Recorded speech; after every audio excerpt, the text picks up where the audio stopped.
हर महादेव, जय गुरु जी, शुक्राना गुरु जी, अनंतम अनंतम शुक्राना। आइए संगत जी गुरु जी की कृपा प्राप्त करते हैं और शिव पुराण के अगले अध्याय की तरफ चलते हैं।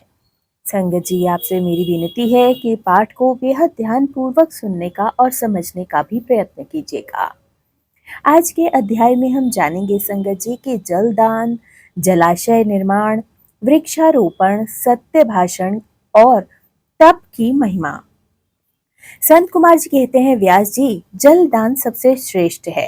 वह सब दानों का सबसे उत्तम दान है, क्योंकि जल सभी जीवन जीव समुदाय को तृप्त करने वाला होता है।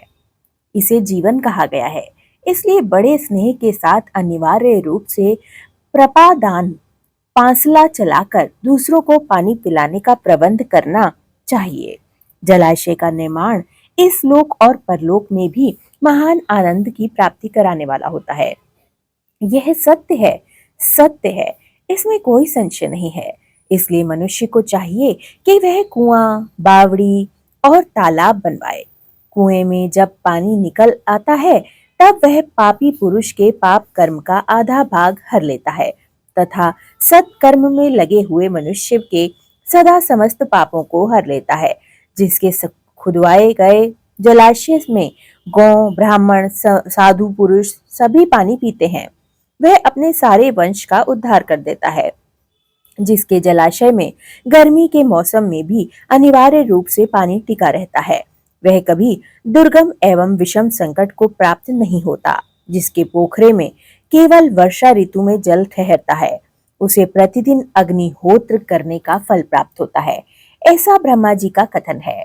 जिसके तड़ाग में शर तक काल तक जल ठहरता है, उसे सहस्त्र गोदान का फल मिलता है, इसमें कोई संशय नहीं है। जिसके तालाब में हेमंत और शिशिर ऋतु तक पानी मौजूद रहता है, वह बहुत सी स्वर्ण मुद्राओं की दक्षिणा से युक्त यज्ञ का फल प्राप्त करता है। जिसके सरोवर में वसंत और ग्रीष्म काल तक पानी बना रहता है, उसे अतिरात्र और अश्वमेघ यज्ञों का फल प्राप्त होता है, ऐसा मनीची महात्माओं का कथन है। मुनिवर व्यास जीवों को तृप्त प्रदान करने वाले जलाशय के उत्तम फल का वर्णन भी किया गया है। अब वृक्ष लगाने में जो गुण है, उनका वर्णन सुनो। जो वीरान एवं दुर्गम स्थानों पर वृक्ष लगाता है, वह अपनी बीती तथा आने वाली संपूर्ण पीढ़ियों को तार देता है। इसलिए वृक्ष अवश्य लगाना चाहिए। ये वृक्ष लगाने वाले के पुत्र होते हैं, इसमें संशय नहीं है। वृक्ष लगाने वाला पुरुष परलोक में जाने पर अक्षय लोकों को पाता है। पोखरा खुदाने वाला, वृक्ष लगाने वाला और यज्ञ कराने वाला जो द्विज है, वह तथा दूसरे दूसरे सत्यवादी पुरुष ये स्वर्ग से कभी नीचे नहीं गिरते।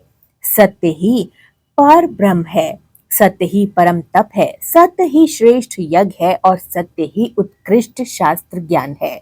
सोए हुए पुरुषों में सत्य ही जागता है, सत्य ही परम पद है, सत्य से ही पृथ्वी टिकी हुई है और सत्य में ही सब कुछ प्रतिष्ठित है। तब यज्ञ, पुण्य, देवता, ऋषि और पितरों का पूजन, जल और विद्या, ये सब सत्य पर ही अवलंबित है। सबका आधार सत्य ही है। सत्य ही यज्ञ, तप, दान, मंत्र, सरस्वती देवी तथा ब्रह्मचर्य है। ओंकार भी सत्य रूप ही है। सत्य से ही वायु चलती है, सत्य से ही सूर्य तपता है, सत्य से ही आग जलती है और सत्य से ही स्वर्ग टिका हुआ है। लोक में संपूर्ण वेदों का पालन तथा संपूर्ण तीर्थों का स्नान केवल सत्य से सुलभ हो जाता है। सत्य से सब कुछ प्राप्त होता है, इसमें कोई संशय नहीं है। एक सहस्त्र अश्वमेघ और लाखों यज्ञ एक ओर तराजू पर रखे जाएं और दूसरी ओर सत्य हो, तो सत्य का ही पलड़ा भारी होता है। देवता, पितृ, मनुष्य, नाग, राक्षस तथा चराचर प्राणियों सहित समस्त लोग सत्य से ही प्रसन्न होते हैं। सत्य को परम धर्म कहा गया है, सत्य को ही परम पद बताया गया है और सत्य को ही पार ब्रह्म परमात्मा भी कहते हैं। इसलिए सदा सत्य बोलना चाहिए।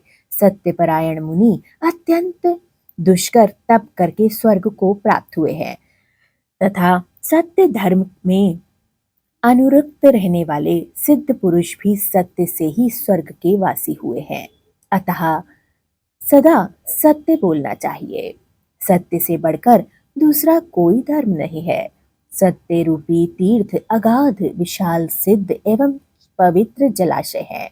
इसमें योग युक्त होकर धन के द्वारा स्नान करना चाहिए। सत्य को परम पद माना जाता है। जो मनुष्य अपने लिए, दूसरे के लिए अथवा अपने बेटे के लिए भी झूठ नहीं बोलते, वे ही स्वर्गगामी होते हैं। वेद, यज्ञ तथा मंत्र ये ब्राह्मणों में सदा निवास करते हैं, परंतु असत्यवादी ब्राह्मणों में इनकी प्रतीति नहीं होती। अतः सदा सत्य बोलना चाहिए।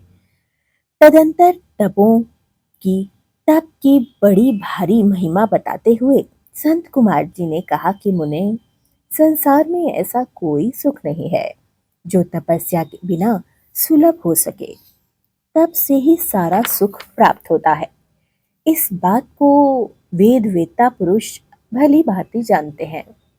ज्ञान, विज्ञान, आरोग्य, सुंदर रूप, सौभाग्य तथा शाश्वत सुख तप से ही प्राप्त होते हैं। तपस्या से ही ब्रह्मा बिना परिश्रम के ही संपूर्ण विश्व की सृष्टि कर डालते हैं। तपस्या से ही विष्णु इसका पालन करते हैं और तपस्या के बल से ही रुद्र देव संहार करते हैं तथा तप के प्रभाव से ही ये शेष अशेष भूमंडल को धारण भी करते हैं। हर हर महादेव। जय गुरु जी। शुक्राना गुरु जी, अनंतम अनंतम शुक्राना। हे महादेव, आपसे मेरी हाथ जोड़कर विनती है, जो भी इस पाठ को पढ़े और जहाँ जहाँ भी इस पाठ को सुना जाए, उस घर में सदा माँ लक्ष्मी और आपकी कृपा बरसती रहे। उस घर में कभी भी काल प्रवेश न कर पाए। उस घर के पितृ सदा संतुष्ट स्थान को प्राप्त हों और उस कुल को सदा अपना आशीर्वाद देते रहें। सदा उस घर का नाम, उस घर के बच्चे रोशन करें। हे महादेव, इस समस्त चराचर सृष्टि, प्रकृति और समस्त वनस्पति को भी संतुष्टि प्रदान कीजिए, उनका कल्याण कीजिए। जय गुरु जी। शुक्राना गुरु जी, अनंतम अनंतम शुक्राना।